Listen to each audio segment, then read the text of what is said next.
नमस्कार दोस्तों, मैं हूं CA Harish and welcome back to my channel. आज मैं आपके साथ शेयर करने जा रहा हूं कुछ इम्पोर्टेंट ट्रिक जिसको यूज़ करके आप अपना म्यूचुअल फंड सिलेक्ट कर सकते हैं। तो कौन सा चीज़ रहेगा हम लोग आगे वीडियो में डिस्कस करेंगे। तो ये वीडियो बहुत ही इम्पोर्टेंट रहने वाला है। जिनको म्यूचुअल फंड सिलेक्ट करने के लिए कुछ इम्पोर्टेंट टिप्स चाहिए तो ये वीडियो में आपको मिल जाएगी। टिप्स शेयर करने से पहले मैं आपको जस्ट ओवरव्यू बता देता हूँ म्यूचुअल फंड क्या होता है। तो म्यूचुअल फंड है वो पोर्टफोलियो ऑफ स्टॉक है, उसको हम लोग एक स्टॉक का पोर्टफोलियो बोलेंगे। और जनरली 3 टाइप का म्यूचुअल फंड अभी मार्केट में अवेलेबल है, जिसको ब्रॉड कैटेगरी मतलब जिसको बोलेंगे डेब्ट mutual fund, equity mutual fund और हाइब्रिड म्यूचुअल फंड। और म्यूचुअल फंड के बेनिफिट्स है वो भी मैं आपको बता देता हूँ। उसमें यहाँ पे फर्स्ट बेनिफिट है वो फ्रैक्शनल ओनरशिप, क्योंकि इंडिया में अगर आप बात करें तो इंडिया में सपोज़ एक XYZ कंपनी है, उसका शेयर की वैल्यू है 5000 रुपीज़ और आपके पास इन्वेस्टमेंट के लिए सिर्फ 1000 रुपीज़ है। तो आप 1000, तो उस केस में आपको अगर वो कंपनी में इन्वेस्ट करना है तो मिनिमम आपको 5000 इन्वेस्ट करना पड़ेगा, क्योंकि आप मिनिमम एक स्टॉक तो आपको परचेस करना ही पड़ेगा। तो वो अगर अवॉइड करना है तो आप म्यूचुअल फंड में चले जाओ, क्योंकि म्यूचुअल फंड में वहाँ पे जो ओनरशिप है वो 500 रुपीज़ या 1000 रुपीज़ या इससे भी चालू हो जाती है। तो आपको फ्रैक्शन में परचेस करने का भी एक मौका मिलता है और सेम बेनिफिट जो 5000 वाली कंपनी है उसमें जो रिटर्न का जो बेनिफिट मिलता है वो सारा चीज़ आपको यहाँ पे बेनिफिट मिल सकता है। तो ये एक फ्रैक्शनल ओनरशिप का यहाँ पे बेनिफिट है। देन सेकंड है वो मैनेज्ड बाय एक्सपर्ट्स, क्योंकि यहाँ पे म्यूचुअल फंड जो मैनेज किया जाता है वो एक्सपर्ट्स होते हैं और कुछ उनका रिसर्च भी चलता है। तो वो रिसर्च करके कौन सी कंपनी अच्छी है, कौन सा क्या मूवमेंट हो, अभी मार्केट मूवमेंट क्या चल रहा है, करंट मार्केट ट्रेंड क्या है, फ्यूचर क्या किसका अच्छा हो सकता है, वो सारा चीज़ रिसर्च और एक्सपर्ट पूरा बैठे होते हैं। तो वो एक्सपर्ट का जो पूरा बेनिफिट है वो यहाँ पे आपको मिल रहा है। एंड रेगुलर मॉनिटरिंग ये बहुत इंपॉर्टेंट है, क्योंकि आप अगर चाहो तो अगर आप बोलोगे कि मेरे को डायरेक्टली इक्विटी में ही एक्सपोजर लूँ तो इक्विटी में एक्सपोजर लेने में कोई दिक्कत नहीं है, मगर उसके लिए फिर आपको रेगुलर मॉनिटर रखना पड़ेगा। अगर आपके पास टाइम है वो चीज़ कर सकते हैं तो ठीक है, अदरवाइज़ आपको वो एक्सपर्टाइज नहीं है और आपको एक्सपर्टाइज का बेनिफिट भी लेना है तो यहाँ पे mutual fund is quite very beneficial. तो ये सारा चीज़ को आपको बेनिफिट मिलता है, तो वो लेके आप म्यूचुअल फंड में इन्वेस्टमेंट और अपना जो फाइनेंस है कॉर्पस है उसका ग्रोथ कर सकते हैं। तो यहाँ पे मैं कौन सा सिलेक्ट करना है उसके अगर हम बात करें तो उसमें मैंने कुछ मैट्रिक्स बनाया है। वो मैट्रिक्स है रिस्क एंड रिटर्न मैट्रिक्स। तो आपको अगर रिस्क कौन से हिसाब से कितना रिस्क लेना है, क्या आपका इन्वेस्टमेंट टर्म है, वो हिसाब से अपना पोर्टफोलियो आप डिसाइड कर सकते हैं और म्यूचुअल फंड सिलेक्ट कर सकते हैं। तो उसमें फर्स्ट है long term and low risk. अगर आप लॉन्ग टर्म में इन्वेस्ट करना चाहें तो मैं यहाँ पे बोलूँगा लॉन्ग टर्म मतलब कि 5 या 7 ईयर्स या उससे ज़्यादा का जो इन्वेस्टमेंट प्लान है आपका, तो उसको बोलेंगे लॉन्ग टर्म। और लो रिस्क मतलब कि हम लोग अगर स्टॉक मार्केट में लो रिस्क की बात करें तो 9 to 10%, 9-11%, 9 to 11% अगर रिस्क आपको मिल रहा है, रिटर्न आपको मिल रहा है तो उसको हम लो रिस्क बोलेंगे। तो वो वाला चीज़ अगर आपको चाहिए तो आपको लार्ज कैप म्यूचुअल फंड होता है उसमें इन्वेस्ट करना चाहिए। लार्ज कैप इन्वेस्टमेंट मतलब क्या होता है कि लार्ज कैप इन्वेस्टमेंट में आप जो भी टॉप 50 कंपनीज होती है, ये निफ्टी और जो BSE की जो टॉप 50 कंपनी होती है जो बहुत बड़ी होती है, जैसे रिलायंस है, फिर टाटा है, अदानी है, या फिर कोई विप्रो है या म्यूचुअल फंड और जो कंपनीज होती है वो सारी उसको हम लार्ज कैप बोलें। तो वो उसको लो रिस्क इसलिए बोल सकते हैं क्योंकि वो कंपनी है वो ऑलरेडी एस्टेब्लिश्ड कंपनी है और वो रातों रात ऐसे नहीं कि रातों रात वो उसको लॉस कर देंगे और बंद हो जाएगी। तो उसमें जो मैनेजमेंट है उसका जो ट्रैक रिकॉर्ड है वो भी प्रूवन ट्रैक रिकॉर्ड है, इसलिए हम उसको लो रिस्क बोलेंगे और लॉन्ग टर्म के लिए वो काफ़ी अच्छा रिटर्न आपको दे सकते हैं। So that is a first. अगर आपको लॉन्ग टर्म में जाना है मतलब 5 और 7 साल से ज़्यादा और मीडियम रिस्क लेना है, मीडियम रिस्क की अगर हम बात करें तो 11 to 13% अगर रिटर्न चाहिए आपको जनरली, मतलब ये मेरा ऑब्जर्वेशन है, तो वो वाला जो रिटर्न के आपके 13-14% अगर रिटर्न वाला अगर आपको इंटरेस्ट है तो वो हिसाब से आपको फिर मिड कैप म्यूचुअल फंड जो है उसमें इन्वेस्ट करना है। मिड कैप म्यूचुअल फंड वैसे होते हैं जो मिड कैप कंपनीज होती है जो बहुत लार्ज भी नहीं है और एकदम से छोटी भी नहीं है, तो वो वाली कंपनी में ये लोग इन्वेस्ट करते हैं। तो यहाँ पे बेनिफिट और रिस्क ये है कि रिस्क अभी उन्होंने उतना मतलब राज के नहीं हो गए हैं कि वो लोग प्रूवन कोई ट्रैक रिकॉर्ड अच्छा है, अभी तक उन्होंने काफ़ी डेवलप कर दिया और एक मीडियम साइज तक तो वो कंपनी पहुंच गई है। मगर वहाँ पे अगर डिसीजन गलत हो गया या मैनेजमेंट का कुछ गलत डिसीजन हो सकता है, तो वो रिस्क भी है, थोड़ा मीडियम रिस्क है। और लॉन्ग टर्म के लिए ये लार्ज कैप के कंपैरिजन में आकर आप अगर देखो तो रिटर्न उनका थोड़ा ज़्यादा रह सकता है 1 और 2%। तो यहाँ पे मैं बात करूँगा 11 to 13% रिटर्न की। और जो थर्ड कैटेगरी है लॉन्ग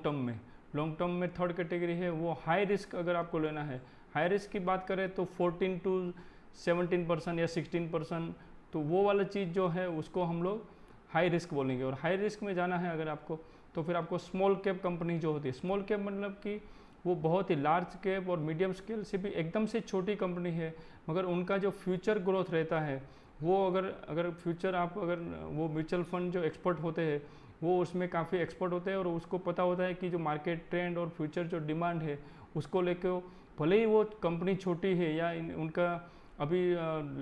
उतना मार्केट कैप नहीं हुआ है, मगर उनका अगर ग्रोथ पोटेंशियल बहुत ही अच्छा है तो फिर वो रिस्क भी उसको आपको ज़्यादा लेना पड़ेगा और रिटर्न भी काफ़ी आपको ट्रिमेंडस मिल सकता है। मगर यहाँ पे रिस्क भी ये है कि वो अगर कंपनी और डिसीजन फेल हो गए तो फिर उसमें लॉस होने का भी चांस है, इसलिए मैं उसको हाई रिस्क कैटेगरी में डाल रखा है। और लॉन्ग टर्म में यहाँ पे, और लॉन्ग टर्म में मैं आपको एडवाइस करूँगा कि लॉन्ग टर्म में आपको इन्वेस्ट करना है तो आप इक्विटी स्टॉक मार्केट जो म्यूचुअल फंड होते हैं वही आप सिलेक्ट करिएगा। तो ये सारे जो मैं बताया वो इक्विटी म्यूचुअल फंड है, large cap, mid cap and small cap. Then आपको अगर मीडियम टर्म के लिए अगर इन्वेस्ट करना है, मीडियम टर्म मतलब 3 से 5 साल के लिए अगर आपको कुछ आपका इन्वेस्टमेंट करना है और आपको लो रिस्क या मीडियम रिस्क में जाना है तो फिर आप balanced large cap mutual fund जो है उसको सिलेक्ट करें। बैलेंस लार्ज कैप मतलब कि क्या है कि वो लार्ज कैप है मगर वो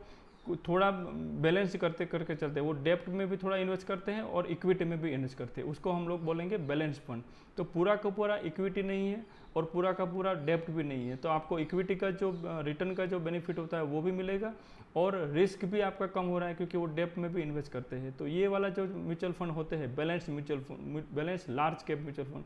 उसमें आपको मीडियम टर्म के लिए लो रिस्क और मीडियम रिस्क के साथ आप इन्वेस्ट कर सकते हैं। अगर आपको मीडियम टर्म में मतलब 3 से 5 साल इन्वेस्ट करना है और हाई रिस्क में जाना है तो फिर मल्टी कैप म्यूचुअल फंड होते हैं। Multi cap is mixture of large cap and small cap. अगर लार्ज कैप और स्मॉल कैप दोनों में से एक बेस्ट कॉम्बिनेशन करके वो लोग एक म्यूचुअल फंड जो बनाते हैं पोर्टफोलियो, उसको बोलेंगे हम लोग मल्टी कैप। मल्टी कैप में क्या होता है, आपको मीडियम टर्म है और हाई रिस्क में जाना है तो वो दोनों का आपको लार्ज कैप भी थोड़ा 50% या 70% या 60% जो भी उसका रेशियो है, जो इन्वेस्टमेंट रेशियो रहेगा वो म्यूचुअल फंड का, वो हिसाब से वो भी आपको एक लार्ज कैप का स्टेडी बेनिफिट या स्टेडी इनकम भी मिलता रहेगा। और एट द सेम टाइम आपका हाई रिस्क लेना चाहते हो इसलिए आपको स्मॉल कैप या मीडियम कैप जो होती है कंपनीज, उसका भी जो रिस्क या रिटर्न का जो बेनिफिट है वो भी यहाँ पे आपको मिल सकता है। तो ये वाला चीज़ वो हिसाब से आप म्यूचुअल फंड सिलेक्ट कर सकते हैं। और आपका अगर इन्वेस्टमेंट का जो टर्म है वो शॉर्ट टर्म है, शॉर्ट टर्म मतलब कि 1 साल 1.5 साल जो हम लोग शॉर्ट टर्म बोलते हैं वो शॉर्ट टर्म है और लो रिस्क में जाना है, बहुत ही लो रिस्क है और शॉर्ट टर्म में जाना चाहते हैं ताकि आप अपना मतलब जो शॉर्ट टर्म फंड होगा या कॉर्पस है आपका उसको थोड़े टाइम पीरियड के लिए आप अपना पार्क करना चाहते हो, तो उस केस में मैं आपको एडवाइस करूंगा कि आपको डेब्ट म्यूचुअल फंड में ही जाना चाहिए क्योंकि डेब्ट म्यूचुअल फंड में यहाँ पे लॉस होने का कोई चांस नहीं है और फिक्स्ड रिटर्न जो मिलेगा वो भी लो रिटर्न, बहुत ही लो रिटर्न, इक्विवेलेंट टू बोल सकते हैं कि अपनी फिक्स डिपॉजिट या जो भी होता है अपना जो नॉर्मल फिक्स डिपॉजिट उतना रिटर्न तो आपको मिल जाएगा यहाँ पे। और शॉर्ट टर्म में मीडियम रिस्क में अगर जाना है, थोड़ा लो रिस्क है, थोड़ा मिडल रिस्क में जाना है तो फिर आप लिक्विड फंड में भी, लिक्विड म्यूचुअल फंड है उसमें भी आप इन्वेस्ट कर सकते हैं। एंड शॉर्ट टर्म में हाई रिस्क में जाना है तो फिर आप हाइब्रिड म्यूचुअल फंड में डेप्ट और इक्विटी में भी मतलब मिड कैप है, लार्ज कैप है, स्मॉल कैप, उसमें काफ़ी बहुत ही हाइब्रिड करके बेस्ट कॉम्बिनेशन करके वो पोर्टफोलियो बनाया होता है। तो उसमें आपको सेफ्टी भी मिलेगी और रिस्क भी लेना चाहते हो तो रिस्क का भी बेनिफिट मिलता है, तो वो हिसाब से रिटर्न भी थोड़ा आपको हाई मिल सकता है और वो भी शॉर्ट टर्म के लिए। तो ये 3 कैटेगरी और रिस्क एपेटाइट कैपेसिटी के हिसाब से आपकी रिस्क एपेटाइट कैपेसिटी कौन सी है और कौन सा पीरियड के लिए आप इन्वेस्ट करना चाहते हो वो हिसाब से यहाँ पे आप अपना म्यूचुअल फंड सिलेक्ट कर सकते हो। तो ये चीज़ है, मैंने आपको कंप्लीट यहाँ पे डिटेल बताया हो। आगे मैं अभी आपको बताऊँगा कि म्यूचुअल फंड में अगर आपको इन्वेस्ट करना है तो फिर म्यूचुअल फंड में क्या क्या कॉस्ट लगती है। तो उसमें दो तरीके की कॉस्ट होती है। एक तो है एक्सपेंस रेशियो, तो वो भी आप देख के अपना एक्सपेंस रेशियो, जो भी म्यूचुअल फंड में जा रहे हैं तो वो म्यूचुअल फंड का आपको एक्सपेंस रेशियो देखना चाहिए, क्योंकि एक्सपेंस रेशियो इंपॉर्टेंट होता है। एक्सपेंस रेशियो मतलब कि मैं अगर आपको बात करूँ कि आपको 10,000 रुपीज़ इन्वेस्ट करना है और कोई XYZ म्यूचुअल फंड है, उसका एक्सपेंस रेशियो समझो 0.5 रुपीज़ है,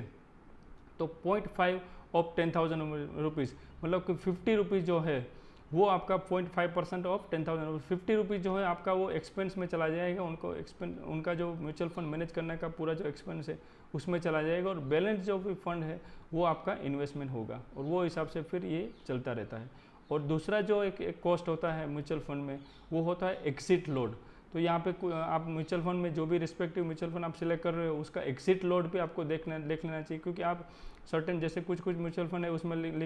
वहाँ पे टर्म्स एंड कंडीशन में मेंशन किया गया होता है कि आपको अगर एग्जिट विद इन 1 ईयर या विद इन 6 मंथ आप एग्जिट कर लोगे तो फिर सर्टेन परसेंटेज ऑफ आपका फंड है वो डायरेक्ट डिडक्ट हो जाएगा in the form of exit load, और वो बैलेंस मनी है वो आपको मिल पाएगा। तो ये भी एक आपके लिए कॉस्ट हो जाता है कहीं ना कहीं। तो वो कॉस्ट और एक्सपेंस रेशियो दोनों को अगर आप कंसिडर करके, तो भी मैं आपको एडवाइस करूँगा कि म्यूचुअल फंड काफ़ी आपका इम्पोर्टेंट और काफ़ी हेल्पफुल रह सकता है। अगर आपको मार्केट में ज़्यादा नॉलेज नहीं है या एक्सपर्टाइज नहीं है और आपको अपना इन्वेस्टमेंट है उसको बेस्ट यूज़ करना है, या बेस्ट जो एक्सपर्ट रहते हैं उनके हाथों से आपको मैनेज करना है और मैनेज करवाना है, और मैनेज करने के बाद वो जो बेनिफिट्स है, वो जो बेनिफिट्स मैंने यहाँ पे ऊपर जो बताए थे वो बेनिफिट्स का आपको कंप्लीट बेनिफिट लेना है, तो फिर आप ज़रूर म्यूचुअल फंड ट्राई कर सकते हैं। और कौन सा म्यूचुअल फंड सेलेक्ट करना है वो भी मैं आपको यहाँ पे क्लियरली बताया हूँ। लॉन्ग टर्म है या अपने इन्वेस्टमेंट